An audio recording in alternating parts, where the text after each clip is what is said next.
Ladies and gentlemen, Mr. Cropper here. Got a few good things to go over. Starting on good old Capitalism, which we were doing before. And we're going to pick up from here.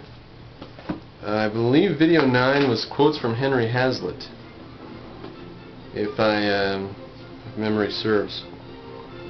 We're going to pick up here. Our first quote is going to be from the Renaissance, from the Great Ages of Man series, Time Life books. And we just have two little quotes that demonstrate the ubiquity of state control in pre-industrial societies. The ubiquity. The state controlled everything. This quote is concerning Venice in Italy, or scratch that because Italy didn't come into existence till later. Venice, you know where that is. In or about the year 1500. This is from 1495, I believe. The state, in fact, played a unique role in the whole life of Venice. It not only dominated the church, but it owned the largest industrial enterprise, the arsenal, an enormous dockyard. It leased the arsenal's galleys to individual merchants. So you want a ship, you lease it from the government. And although each merchant's business was a matter of his own private initiative, Venetian trade as a whole was subject to state planning. Get this. It was the state that distributed licenses for overseas trade. They actually had licenses to trade back then. The state that determined the routes and the times of sailing for the 6 trade convoys which left Venice annually. 1 to Greece and Constantinople, 1 to the Black Sea, 1 to Syria, Egypt, and the north coast of Africa, 1 to England and Flanders. Regulations were designed to prevent any licensee from becoming too rich and to save any who were in danger of going bankrupt. So the productive were sapped and the unproductive were subsidized. That was the Venetian state circa 1500. And you wonder, how did they limp along starving to death for centuries? I'll just let you know what's going on when that noise happens. Persephone, what are you doing over there? Why are you making so much noise? Huh? Okay, the second quote demonstrates the ruthless exercise of monopoly in industry and manufacture. And we're coming from page 81 here in the same book, Renaissance, Ages of Man, Time Life. This quote concerns the Medici in what is now Italy. The Medici imprisoned what's his name? Machiavelli. The Medici ran, the city-state for a while. Very, very powerful family.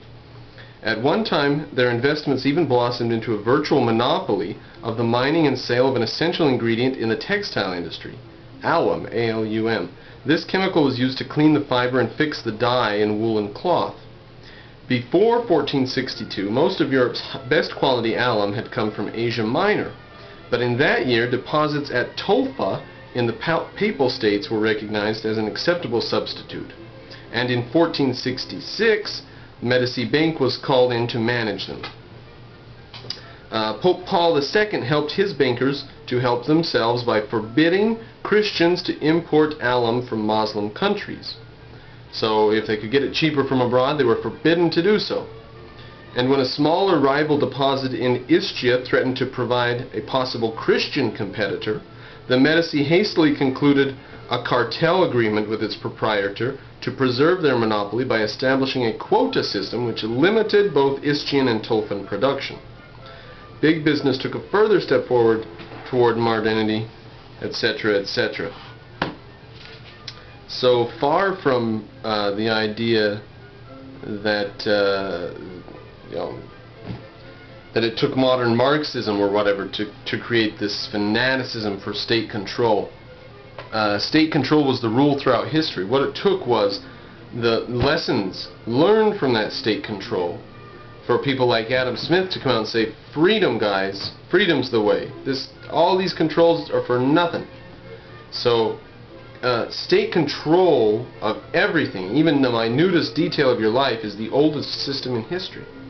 And when communism comes and says this is the new, this is the great, socialism comes and says we're going to plan everything rationally and scientifically, that's what they've always been doing. That's what they've always been doing. Okay. The next book we're not going to quote from. I just want to recommend it if you want a little more information about this phenomenon. Merchants and Moneymen, The Commercial Revolution from 1000 to 1500 by Joseph and Francis Gies. Gies. Excellent book for you to get a little hold on what sort of completely unfree economies people lived in. Totally, across all panoramas, all lives, all states, all nations, freedom is a very, very modern concept. The Greeks, of course, glimpsed freedom, had a bit of it, but nothing like what we know today under the auspices of John Locke and Adam Smith and Thomas Jefferson. Thank you very much. Okay, the next subject we're going to look at. So we looked at starvation throughout history.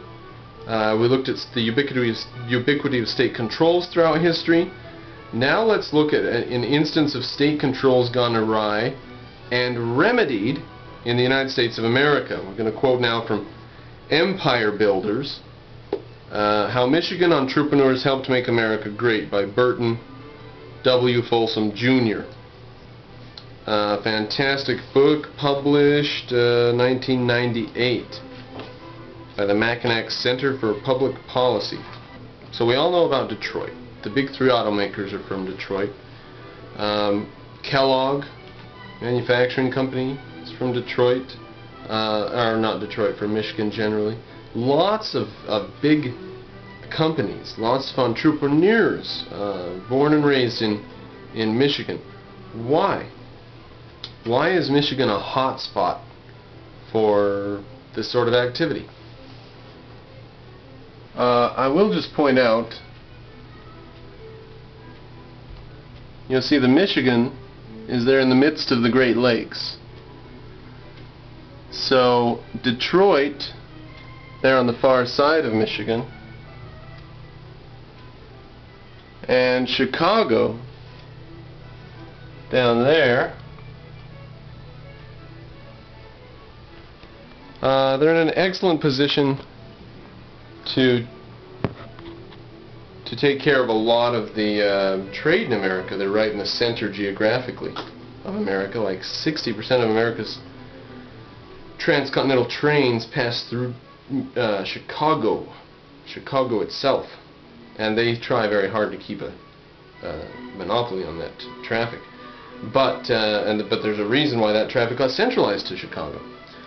Well, here's the reason. Page 42, the Erie Canal, and we're going to quote for a bit of length here. It's a good story, so light a cigarette and settle in. The Erie Canal, which was a remarkable work of engineering, had an astounding impact on American thinking. Here we had a canal 364 miles long that connected the Great Lakes with the Atlantic coast, and it was funded not by entrepreneurs but by the state of New York.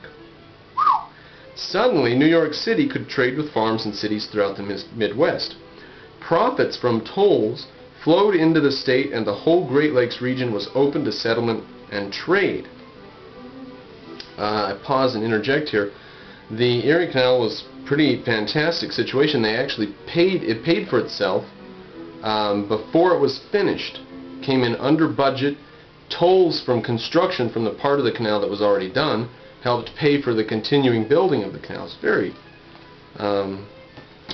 it's almost like it was like the first state or government run big project, and they really didn't know how to screw big projects up yet. There was a naive honesty. It wasn't until later that they really learned how to screw them up. You have to have a few big state projects to learn how to milk cash out in every different way. That's my explanation of why it was a financial success. They hadn't seen this sort of state funding. They weren't familiar with it. They didn't know how to milk it corruptly. America was young. Continuing, shortly after 1825, tens of thousands of New Yorkers and New Englanders